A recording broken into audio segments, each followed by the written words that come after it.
Moto Morini KJ125 for sale on eBay.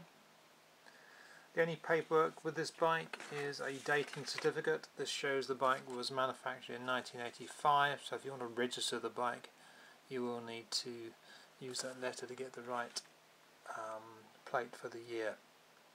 And the bike's been sitting around for quite a long time. That dating certificate is actually dated 2003, so that's 10 years old, so it's been sitting around at least that long. Just looking around the bike, a few little things to point out. First thing is you can start the engine if you put fuel directly into the air intake, and the engine actually sounds very sweet. It sounds smooth and mechanically quiet, which is a good sign. I haven't checked to see whether the bike has a battery or whether it ever was supposed to have a battery.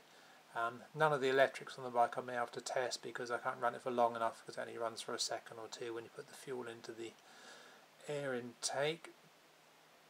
I did also notice that there is a dent in this front wheel rim here. If you look, it's difficult to see in this picture, it's very slight. It probably wouldn't fail an MOT, but if it did I would think it'd be a fairly easy one to repair. I think you could straighten that without too much difficulty. The speedo is in kilometres. I think these bikes were probably not sold in this country when they were new, but I don't know for sure. If they did, they didn't sell lots of them. Probably too expensive because of the exchange rate, I expect.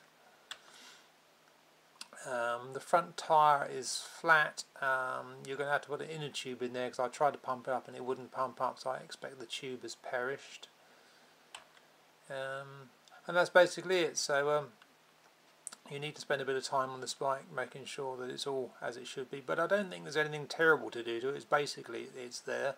The clutch is not stuck on it. So you've got to get the fuel system working on the bike. You've got to repair the puncher at the front, make sure the electrics work, and then get an MOT on it. I did notice that this headlamp cowling is supposed to be held with like rubber bands, and they've perished, so that's coming off. So you need some new bands on that as well. Anyway, this last one here is just to remind you that I am buying a used bike, so if you're in West Sussex or that area and you've got something to sell, give us a call. Thanks.